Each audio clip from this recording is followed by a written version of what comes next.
The Gospel according to Mark, Jesus reveals his power, strengthens faith, and is declared the promised Messiah. Mark chapters 5 through 8. They went across the lake to the region of the Gerasenes. When Jesus got out of the boat, a man with an impure spirit came from the tombs to meet him. This man lived in the tombs, and no one could bind him anymore, not even with a chain, for he had often been chained hand and foot, but he tore the chains apart and broke the irons on his feet. No one was strong enough to subdue him.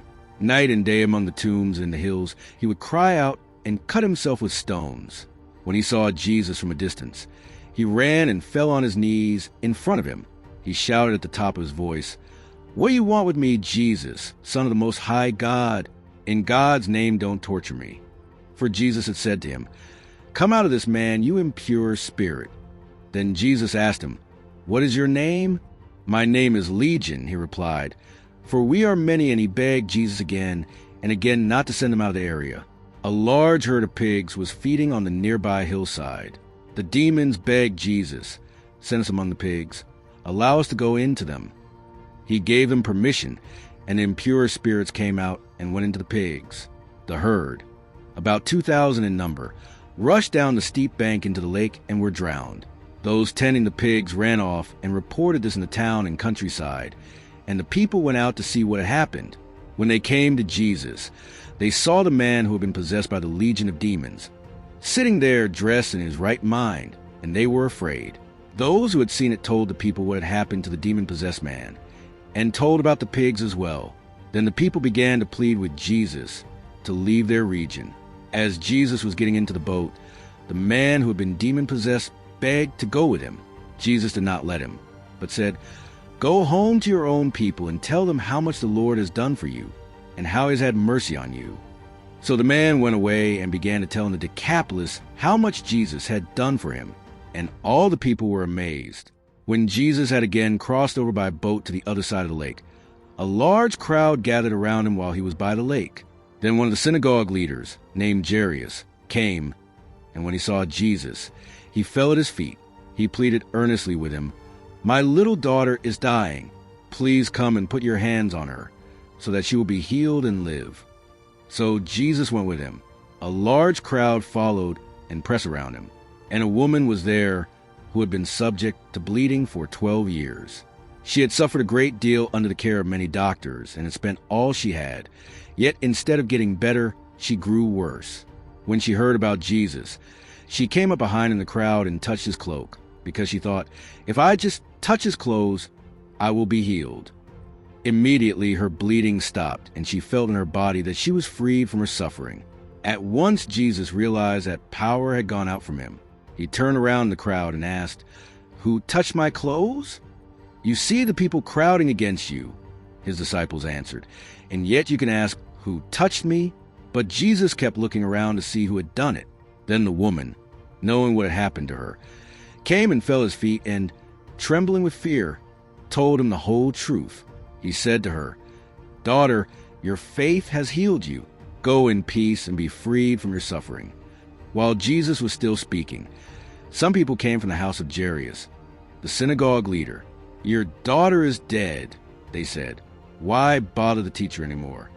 Overhearing what they said, Jesus told him, "Don't be afraid, just believe." He did not let anyone follow him except Peter, James, and John the brother of James. When they came to the home of the synagogue leader, Jesus saw a commotion, with people crying and wailing loudly. He went in and said to them, "Why all this commotion and wailing? The child is not dead, but asleep." But they laughed at him. After he put them all out, he took the child's father and mother and the disciples who were with him, and went in where the child was. He took her by the hand and said to her, "Talitha koum," which means, "Little girl, I say to you, get up." Immediately the girl stood up and began to walk around. She was 12 years old. At this they were completely astonished. He gave strict orders not to let anyone know about this, and told them to give her something to eat. Mark chapter 6. Jesus left there and went to his hometown, accompanied by his disciples. When the Sabbath came, he began to teach in the synagogue, and many who heard him were amazed. "Where did this man get these things?" they asked. What's this wisdom that has been given him? What are these remarkable miracles he is performing? Isn't this the carpenter? Isn't this Mary's son, and the brother of James, Joseph, Judas, and Simon? Aren't his sisters here with us?" And they took offense at him. Jesus said to them, "A prophet is not without honor except in his own town, among his relatives, and in his own home." He could not do any miracles there, except lay his hands on a few sick people and heal them. He was amazed at their lack of faith. Then Jesus went around teaching from village to village, calling the 12 to him. He began to send them out 2 by 2 and gave them authority over impure spirits. These were his instructions. "Take nothing for the journey except a staff, no bread, no bag, no money in your belts. Wear sandals but not an extra shirt whenever you enter a house. Stay there until you leave that town. And if any place will not welcome you or listen to you, leave that place and shake the dust off your feet as a testimony against them." They went out and preached that people should repent. They drove out many demons and anointed many sick people with oil and healed them. King Herod heard about this, for Jesus' name had become well known. Some were saying, "John the Baptist has been raised from the dead, and that is why miraculous powers are at work in him." Others said, "He is Elijah," and still others claimed, "He is a prophet, like one of the prophets of long ago." But when Herod heard this, he said, "John, whom I beheaded, has been raised from the dead." For Herod himself had given orders to have John arrested, and he had him bound and put in prison. He did this because of Herodias, his brother Philip's wife, whom he had married. For John had been saying to Herod, "It is not lawful for you to have your brother's wife." So Herodias nursed a grudge against John and wanted to kill him. But she was not able to, because Herod feared John and protected him, knowing him to be a righteous and holy man. When Herod heard John, he was greatly puzzled, yet he liked to listen to him. Finally, the opportune time came. On his birthday, Herod gave a banquet for his high officials and military commanders and the leading men of Galilee. When the daughter of Herodias came in and danced, she pleased Herod and his dinner guests. The king said to the girl, "Ask me for anything you want, and I'll give it to you." And he promised with an oath, "Whatever you ask, I will give you up to half my kingdom." She went out and said to her mother, "What shall I ask for?" "The head of John the Baptist," she answered. At once the girl hurried into the king with the request, "I want you to give me right now the head of John the Baptist on a platter." The king was greatly distressed, but because of his oaths and his dinner guests, he did not want to refuse her.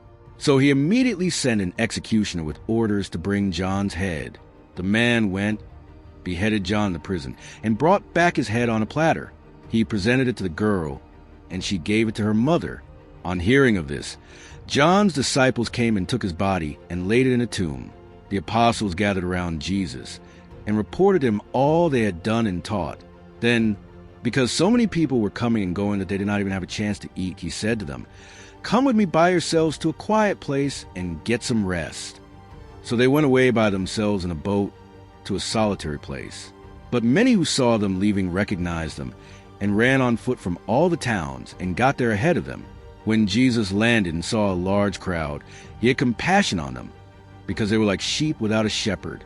So he began teaching them many things. By this time it was late in the day, so his disciples came to him. "This is a remote place," they said, "and it's already very late. Send the people away so that they can go to the surrounding countryside and villages and buy themselves something to eat." But he answered, "You give them something to eat." They said to him, "That would take more than half a year's wages. Are we to go and spend that much on bread and give it to them to eat?" "How many loaves do you have?" he asked. "Go and see." When they found out, they said, 5 and 2 fish. Then Jesus directed them to have all the people sit down in groups on the green grass. So they sat down in groups of hundreds and fifties. Taking the 5 loaves and the 2 fish and looking up to heaven, he gave thanks and broke the loaves. Then he gave them to his disciples to distribute to the people. He also divided the 2 fish among them all. They all ate and were satisfied, and the disciples picked up 12 basketfuls of broken pieces of bread and fish. The number of the men who had eaten was 5,000. Immediately Jesus made his disciples get into the boat and go on ahead of him to Bethsaida, while he dismissed the crowd. After leaving them, he went up on a mountainside to pray. Later that night, the boat was in the middle of the lake, and he was alone on land. He saw the disciples straining at the oars, because the wind was against them. Shortly before dawn he went out to them, walking on the lake. He was about to pass by them, but when they saw him walking on the lake, they thought he was a ghost. They cried out, because they all saw him and were terrified. Immediately he spoke to them and said, "Take courage, it is I, don't be afraid." Then he climbed into the boat with them, and the wind died down. They were completely amazed, for they had not understood about the loaves. Their hearts were hardened. When they had crossed over, they landed at Gennesaret and anchored there. As soon as they got out of the boat, people recognized Jesus. They ran throughout that whole region and carried the sick on mats to wherever they heard he was. And wherever he went, into villages, towns, or countryside, they placed the sick in the marketplaces. They begged him to let them touch even the edge of his cloak, and all who touched it were healed. Mark chapter 7. The Pharisees and some of the teachers of the law who had come from Jerusalem gathered around Jesus and saw some of his disciples eating food with hands that were defiled, that is, unwashed. The Pharisees and all the Jews do not eat unless they give their hands a ceremonial washing, holding to the tradition of the elders. When they come from the marketplace, they do not eat unless they wash. And they observe many other traditions, such as the washing of cups, pitchers, and kettles. So the Pharisees and teachers of the law asked Jesus, "Why don't your disciples live according to the tradition of the elders instead of eating their food with defiled hands?" He replied, "Isaiah was right when he prophesied about you hypocrites. As it is written, 'These people honor me with their lips, but their hearts are far from me. They worship me in vain. Their teachings are merely human rules.' You have let go of the commands of God and are holding on to human traditions." And he continued, "You have a fine way of setting aside the command of God in order to observe your own traditions.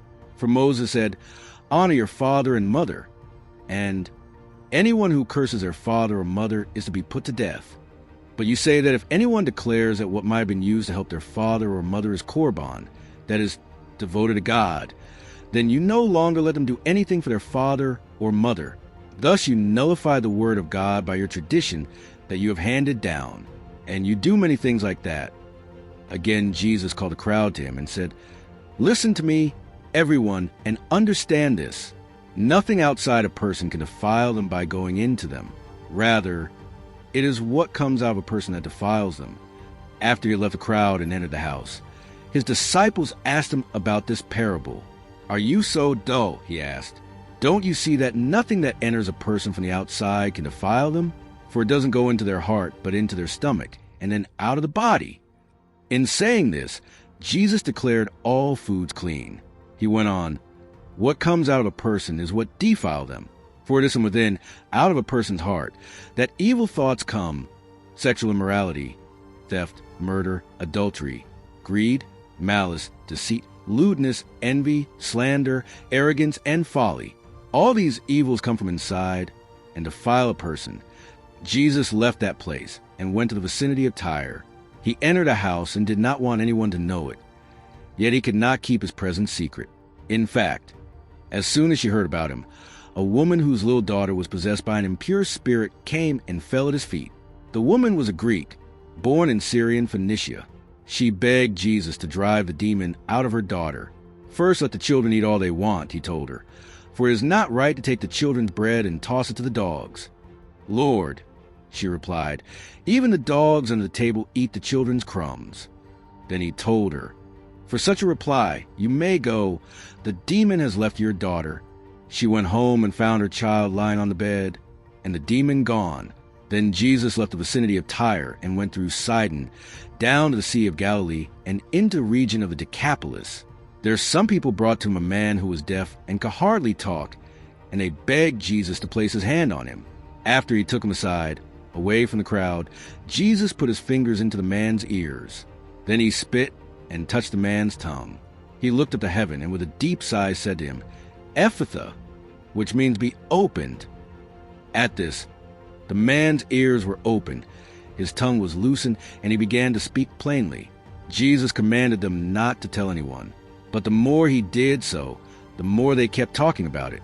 People were overwhelmed with amazement. "He has done everything well," they said. "He even makes the deaf hear and the mute speak." Mark chapters 8. During those days, another large crowd gathered. Since they had nothing to eat, Jesus called his disciples to him and said, "I have compassion for these people. They have already been with me 3 days and have nothing to eat. If I send them home hungry, they will collapse on the way, because some of them have come a long distance." His disciples answered, "But where in this remote place can anyone get enough bread to feed them? How many loaves you have?" Jesus asked. 7, they replied. He told the crowd to sit down on the ground. When he had taken the 7 loaves and given thanks, he broke them and gave them to his disciples to distribute to the people, and they did so. They had a few small fish as well. He gave thanks to them also and told the disciples to distribute them. The people ate and were satisfied. Afterward, the disciples picked up 7 basketfuls of broken pieces that were left over. About 4,000 were present. After he had sent them away, he got into the boat with his disciples and went to the region of Dalmanutha. The Pharisees came and began to question Jesus. To test him, they asked him for a sign from heaven. He sighed deeply and said, "Why does this generation ask for a sign? Truly I tell you, no sign will be given to it." Then he left them, got back into the boat, and crossed to the other side. The disciples had forgotten to bring bread, except for 1 loaf they had with them in the boat. "Be careful," Jesus warned them. "Watch out for the yeast of the Pharisees and that of Herod." They discussed this with one another and said, "It is because we have no bread." Aware of their discussion, Jesus asked them, "Why are you talking about having no bread? Do you still not see or understand? Are your hearts hardened? Do you have eyes but fail to see and ears but fail to hear? And don't you remember?